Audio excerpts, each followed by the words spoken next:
janji ni dia beri mandat pada Datuk Seri Zahid Hamidi, pengurusi BN, ketua parti kita, untuk berunding dan membuat keputusan dengan parti mana yang dia nak bentuk gabungan untuk membentuk kerajaan. Maka kuasa tu dah tak ada lagi pada secara individu. Apatah lagi bila ada akta lompat parti, setiap keputusan parti politik nak sokong siapa jadi Perdana Menteri, ianya mesti dibuat secara en bloc. Maknanya ketua parti yang akan memutuskan, dia bincang di kalangan mereka, kita nak sokong mana. Kalau parti putuskan kita sokong Anwar Ibrahim, maka ianya dibuat secara en bloc. Semua 30 sokong Anwar. Kalau dia kata kita sokong Muhyiddin, maka semua 30 sokong Muhyiddin. Tetapi tuan-tuan, pada ketika itu BN mengambil keputusan kita tidak menyokong mana-mana. Kita tak sokong PH, kita tak sokong juga Perikatan Nasional. Maka bila tuanku panggil Anwar dan juga Tan Sri Muhyiddin, tuan-tuan, tuanku kata memandangkan tak ada seorang pun yang menang, dua-dua tak cukup. Itu yang Muhyiddin marah. Dia kata, tuanku, saya dah bagi 115 orang SD. Kenapa kata saya tak cukup? Mestilah tuanku lebih faham daripada dia. Betul tak betul, tuan-tuan? Tuanku dinasihati oleh Peguam Negara. Tuanku juga ada maklumat bahawa yang 10 orang yang peringkat awal dah bagi SD pada dia tu, sudah pun tarik balik SD. Sebab kita panggil 10 orang ni, engkau orang ni bagi SD dalam keadaan engkau orang dah sign aku janji mengatakan takkan bagi sokongan pada sesiapa selepas memberi mandat kepada Presiden, selepas tanda tangan aku janji depan Presiden parti. Dan dia, bila dia tanda tangan aku janji itu, ada CCTV, ada video. Kalau kamu teruskan juga, kursi itu akan kosong dan ada pilihan raya kecil di 10 tempat. Kelang kabut tuan-tuan, 10-10 pun saya batalkan SD ni. Tuanku tahu. Bila tuanku tahu, tuanku beritahu tak ada seorang pun yang dapat penuh. Datuk Seri Anwar Ibrahim pun tak dapat penuh. Maka akhirnya tuanku kata, inilah Perikatan Nasional join dengan Pakatan Harapan bentuk kerajaan perpaduan. Tuan-tuan, kalau Pakatan Harapan join dengan Perikatan Nasional, dia ada lebih 150 kursi, dia bentuk kerajaan, kerajaan dia dipanggil Kerajaan Perpaduan. Salah tak salah? Tak salah. Itu dia punya pasal lah, tuan-tuan. Dia nak panggil Kerajaan Perpaduan Nasional ke, Kerajaan Tunggang Langgang ke, Kerajaan Duli Amar Malaysia pada Kebanginan Tuan Agung ke, apa nama dia nak panggil, tak salah. Tapi hari ini, saudara, mereka kata kerajaan ni bukan kerajaan perpaduan sebab tak melibatkan semua parti. Kalau ketika itu PN bekerjasama dengan PH bentuk kerajaan perpaduan, kenapa boleh pula? Mana datang perkataan perpaduan ini, tuan-tuan? Sebab bila Tan Sri Muhyiddin diminta untuk bentuk kerajaan perpaduan dengan Datuk Seri Anwar Ibrahim, dia diberikan borang, setuju tak setuju. Dia potong perkataan setuju, dia tanda tangan kata tak setuju. Ni angkuhnya, tuan-tuan. Kalau nak tahulah, tuan-tuan, orang yang sebenarnya mengangkat Datuk Seri Anwar Ibrahim menjadi Perdana Menteri, tuan-tuan, siapa dia, tuan-tuan? Inilah manusia, nama dia Tan Sri Muhyiddin Yassin. Sebab keangkuhan ni, dia ingat dia dah kaya raya dengan duit yang dia ada, tuan-tuan. Dia lebih besar, lebih agung daripada agung. Sampai bila agung titah supaya mereka bekerjasama pun dia tak nak, tuan-tuan. Dan dia tak nak, tak apa lagi. Saudara, bila dia dah sign tu, tuan-tuan, dia bangun, dia tunduk, dia terus tinggalkan majlis, tuan-tuan. Tak tunggu pun baginda tuanku. Ini menyebabkan tuanku lagi murka kepada Tan Sri Muhyiddin Yassin. Dan bila dia terus balik ni, lalu kat depan wartawan ni, tuan-tuan, dia tak buka pun tingkap, tak angkat tangan pun.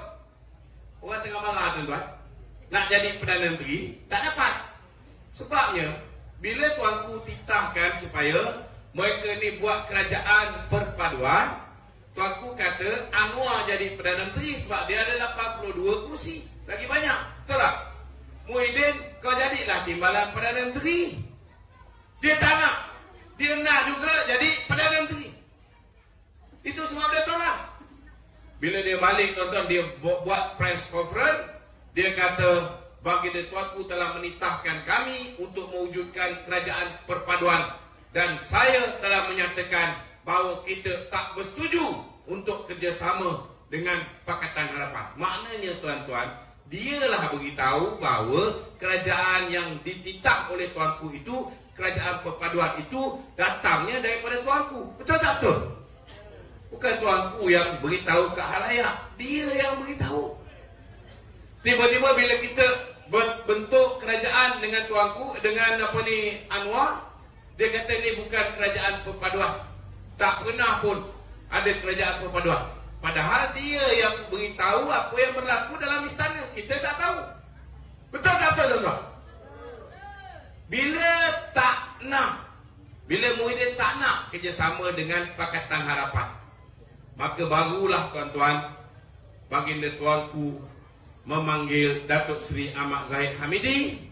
Datuk Seri Zahid datang diiringi oleh Datuk Seri Muhammad Hassan, Timbalan Menteri Pertahanan hari ini, Timbalan Presiden UMNO, dan juga Datuk Seri Dr. Zamri Kadir, iaitu Setiausaha Agung Barisan Nasional. Tuanku pun titahkan, disebabkan tak ada orang yang menang, patik pohon supaya dia, tuanku kata, saya pohon supaya Barisan Nasional bekerjasama dengan Pakatan Harapan membentuk kerajaan perpaduan. Maka pada ketika itu, tuan-tuan, kita orang UMNO ni memang dari dulu kita mempertahankan institusi dia raja. Betul tak betul? Bila raja kita titah, tuan-tuan, walaupun kita ada yang nak jadi pembangkang, bila tuanku yang di-Pertuan Agong titah untuk kita bentuk kerajaan perpaduan dengan Pakatan Harapan, disebabkan dah diberikan mandat kepada Datuk Seri Zahid untuk membuat keputusan, bukan hanya berunding, buat keputusan dengan siapa kita nak kerjasama, maka Datuk Zahid pun sign, bersetuju untuk membentuk kerajaan perpaduan. Maka wujudlah kerajaan sedara. Selepas balik berbincang dengan ahli-ahli parlimen kita, dengan MT kita, semua sekali bersetuju untuk menjunjung titah tuanku yang di-Pertuan Agong. Maka kita pun bentuk kerajaan 30 campur 82, kita ada 112. Ngam-ngam cukup untuk bentuk kerajaan.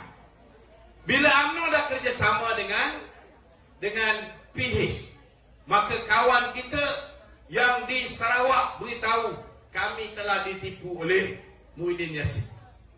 Maka mereka pun mengambil keputusan, kita ikut kawan kita Barisan Nasional, kita juga bekerjasama, tambah lagi 23. Kemudian GRS di Sabah, tambah lagi 6. Kemudian Warisan 3 di Sabah, tambah lagi 3. Kemudian kita ada daripada KDM 2, kita ada daripada Bebas 2. Jumlah keseluruhan 148 kursi telah dibentuk untuk menubuhkan kerajaan perpaduan ini, tuan-tuan. Kita ada 2/3 majoriti, tuan-tuan. Sangat kuat. Kita tak perlu bimbang. Saudara, itu sebab kena faham benda ni. Bukan kita saja-saja. Ada yang cakap dengan kita, apa nak jadi dengan UMNO lepas ni? UMNO akan lingkup. Saya nak beritahu dengan tuan-tuan, mana lebih lingkup? Kalau UMNO kerjasama dengan Bersatu, dengan PAS, dengan UMNO kerjasama dengan Pakatan Harapan. Hari ini UMNO menang cuma 26 kursi, tuan-tuan. Apa maknanya?